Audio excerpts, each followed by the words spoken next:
तो हम partners in peace तो अमेरिका के साथ हो सकते हैं और हमेशा रहेंगे, हम पार्टनर्स इन कॉन्फ्लिक्ट नहीं हो सकते।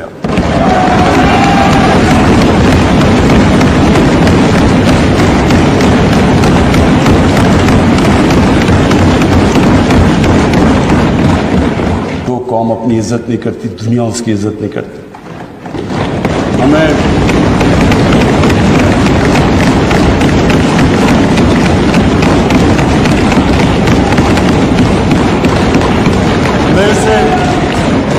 मेरे से पूछा गया जी कि आप पाकिस्तान बेसिस देगा अमेरिका को,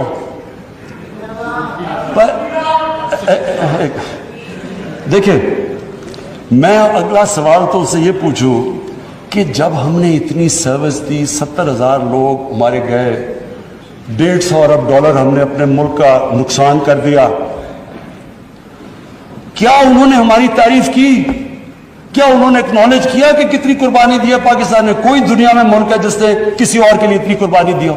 उन्होंने उल्टा बुरा भला कहा, दोगले हो तुम। उन्होंने कहा जी अफगानिस्तान में दोगली गेम खेल, अफगानिस्तान की जंग नहीं जीत रहा, वो भी हमारे पर डाल दिया। यानी बजाय के अप्रिशिएट करना, उल्टा पाकिस्तान को बुरा भला कहा गया। तो स्पीकर साहब, इससे हमने एक सबक सीखा, कभी कभी इस कौम ने किसी के लिए, किसी खौफ से हमने अपनी सॉवरेंटी के ऊपर कॉम्प्रोमाइज नहीं करना।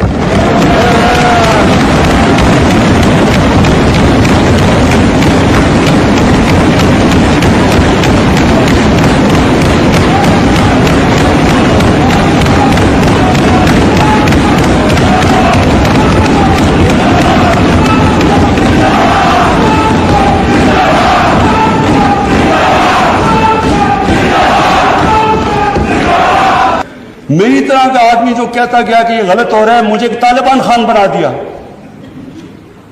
यानी वो मैं जब कहता था अफगानिस्तान में कोई मिलिट्री सोल्यूशन नहीं, जनाब ये प्रो तालिबान है।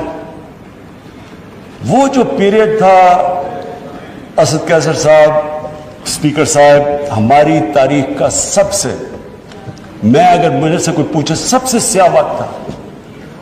हमें पता ही नहीं है कि दुश्मन कौन है, दोस्त कौन है। अमेरिका हमारा दोस्त है? कभी ये सुना है कि आपका दोस्त अपने मुल्क में बमबारी कर रहा हो? कई दुनिया में ये सुना है कि आपके मुल्क में ड्रोन अटैक्स कर रहे हो? आपका एलाय है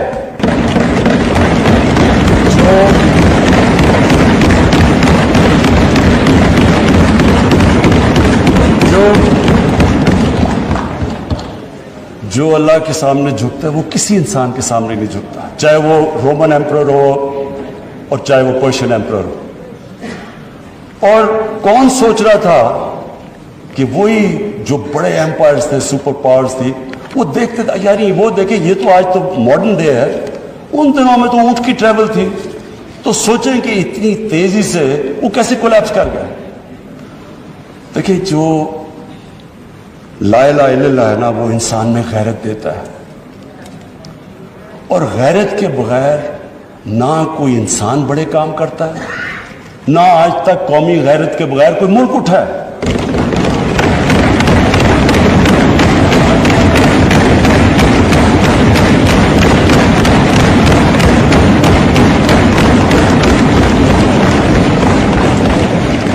स्पीकर साहब, मैं आज जो एक पीरियड मैं तब उधर बैठता था असेंबली में, इन लोगों के साथ ही मैं होता था, उधर ऑपोजिशन में था, पीपल्स पार्टी भी होती थी वहां मेरे साथ।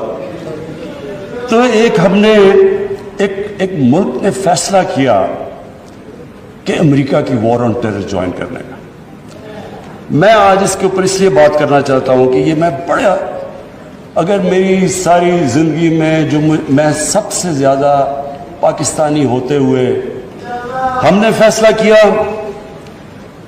कि जनाब हम फ्रंट लाइन स्टेट बन जाएंगे अमेरिका की वॉर ऑन टेरर। मैं उस वक्त एक सीट थी मेरी, तब भी मैं बार बार कहता था कि इससे जंग से हमारा ताल्लुक क्या है? अल कायदा अफगानिस्तान बैठी हुई है, मिलिटेंट तालिबान अफगानिस्तान में, हमारे पास तो वो भी नहीं थे। हमने क्या किया है कि हम उनकी जंग में शिरकत कर दें? वो जो पीरियड है वो मैं इसलिए चाहता हूं कि हम हमेशा के लिए, मेरी कौम सीखे। कौम, एक इंसान, एक इदारा आगे तब बढ़ता है जब अपनी गलतियों से सीखता है। वो जो हमने हिमाकत की, मैं ये चाहता हूं कि मैं जरा पीरियड आपको, क्योंकि मैंने शिरकत की उसमें, वो जब मीटिंग्स हो रही थी, जब वहां फैसले किए गए, फैसला ये किया गया कि नहीं जी, अमेरिका बड़ा नाराज है। लफ्ज इस्तेमाल किया गया जो उस मीटिंग में होंगे, वुंडेड बेयर है, किस तरफ भी हाथ मार देगा, हमें कुछ भी कर सकता है, इसलिए हमें उसकी मदद करनी चाहिए। हाँ, मदद करें, दहशतगर्दी हुई थी, हमें उनकी मदद करनी चाहिए। लेकिन जो हमने किया उसके बाद, कोई कौम किसी और की जंग में शिरकत करके 70,000 अपने लोगों की कुर्बानी देती है,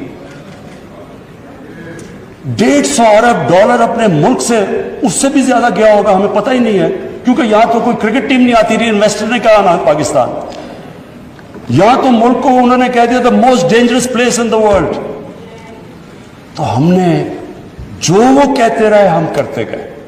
क्या कहा जी, सारों ने सूट शूट पहन लिया और अंग्रेजी बोलनी शुरू कर दी। टीवी प्रोग्राम पे जाते थे, जो भी जाता था पहले बैठ के अंग्रेजी बोलता था कि मैं एनलाइटन मॉडरेट, फिर उर्दू शुरू करता था। यानी एक मुल्क की इज्जत नफ्स ही खत्म करके रख दी कि हमें अपने आप से शर्म आने शुरू हो गई कि हम पता नहीं दहशतगर्द हैं। और स्पीकर साहब, हमें यह समझ लेना चाहिए कि जब, फिर से मैं रिपीट करता हूं, जो कौम अपनी इज्जत नहीं करती, दुनिया उसकी इज्जत नहीं करती।